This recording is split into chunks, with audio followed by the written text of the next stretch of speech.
Today on the Topic Show, Supreme Court rules 9-0 Trump can run for president's office. Vivek R.I.P. Laken Riley goes viral. Bud Light beer fridge seems well unplugged. Disney family heirs want Iger to stay on as CEO. Macy's gets an even larger bid from investors. And Ford dealers failed to replace airbags, thereby defrauding the Ford Motor Company. All of that and much more on the Topping Show.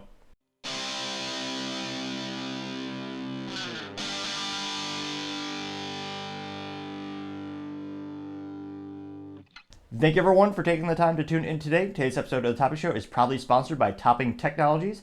Topping Technologies is an IT value-added reseller and services company with a special proficiency IT security. Heck, I see their founder at least twice a day because he's quite handsome and brilliant. He's me, you see, that's the joke. If you're an IT leader or a business owner, you can reach the team at sales@toppingtechnologies.com. Also, trying to reach 4,000 subscribers by the end of the month, so if you could click that button, I would greatly appreciate it. Now going over to the business part of the podcast, we have Disney family wants CEO Bob Iger to stay, which seems pretty bizarre given their performance or subsequent lack thereof over the past couple of years.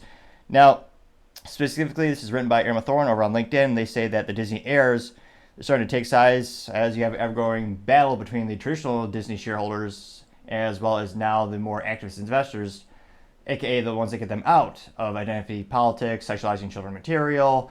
There's a internal battle for the future of Disney. Do they want to be a niche product, which again is a growing market, or would it be better if they went back to the old norms where they made content that was uncontroversial, non-sexual, and for all audiences, where they basically had a license to print money? It was the traditional blue chip stock for decades.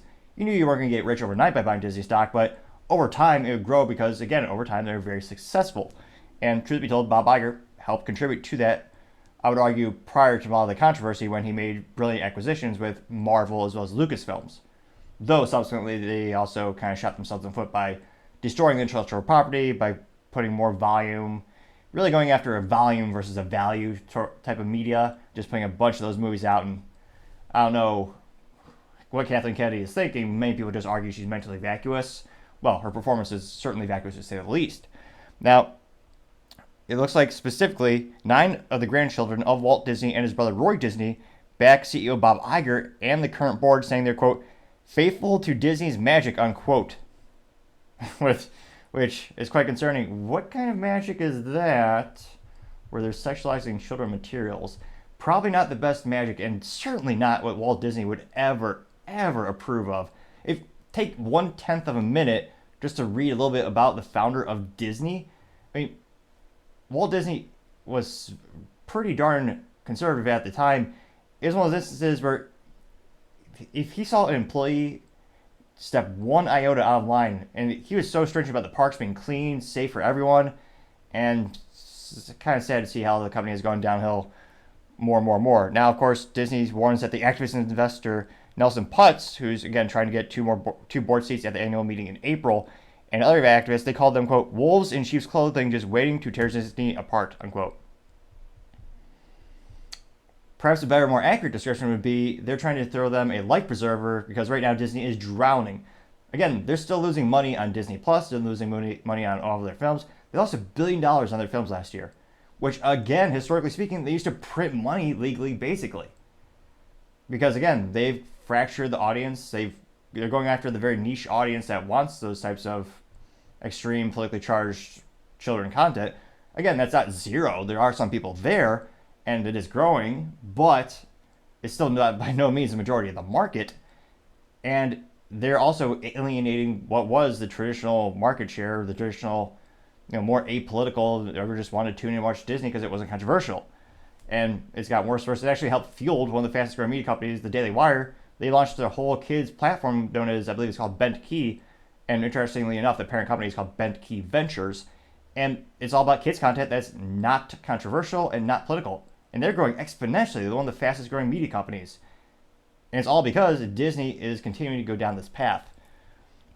So interestingly enough, LinkedIn, granted, every media company is a little bit biased, and it's fascinating to see the discrepancies and differences between different social media platforms. LinkedIn, I would say, on average, is much more politically left. Well, the people who run it too, as they, what's a nice way of saying blacklisted? I know that's not politically correct anymore. There's that fancy term where they basically make it so you can't see it. Yes, shadow ban every post I have around, shooting events that my company does. So one of our signature events is called Shoot, Suppress, Suppress Security Fears, where we talk about cybersecurity, then we'll go shooting, and shoot, suppress rifles and pistols. And it's always a blast, pun moderately intended. And I analyze pretty much all the posts I have on LinkedIn, and it's like quite literally hundreds per year. The ones that are always getting the least amount of views, no matter if it's a picture or a text, no matter how I present a shooting event, it's getting 10% of normal views on my LinkedIn post. So again, I'm not too surprised this particular article on LinkedIn is saying that, Nelson Putz is bad. Again, he's an activist investor who wants to get them out of politics and have them be less controversial. And he has had a pretty successful track record doing that with other companies. So it'll be interesting to see how the shareholders all vote in the next couple of weeks.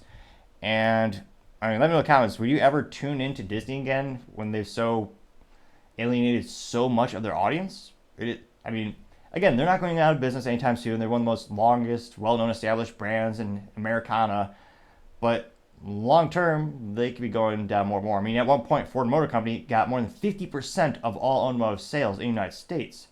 Now, subsequently, they've gone down. Now they're around 13%. And I would argue that's it's not a single variable analysis. There are many reasons why they happen, including competition. But a lot of people would also argue the decreased quality and the fact they don't make enough things with manual transmissions. Last part is kind of a joke. I know only I and a couple of people really want a manual transmission, and they still make the Mustang, which is pretty nice. But let me know in the comments. Would you ever tune in to another Disney piece of media, whether it be a movie or one of their cartoons, or have they lost their business forever? And what would it take for them to win you back? As always, be fascinated to hear what you have to say. Thank you, everyone, for taking the time to tune in today. Again, we're trying to get 4,000 subscribers by the end of the month, so if you could click that button, I'd greatly appreciate it. Also, leaving us a thumbs up, thumbs down, or a comment is a great way to give me some additional feedback so I can know how to make the show better and better. Lastly, don't forget to take the time to tell your family, tell your friends, tell your coworkers, heck, tell your enemies, tell anyone and everyone. Just stay safe, fight the good fight.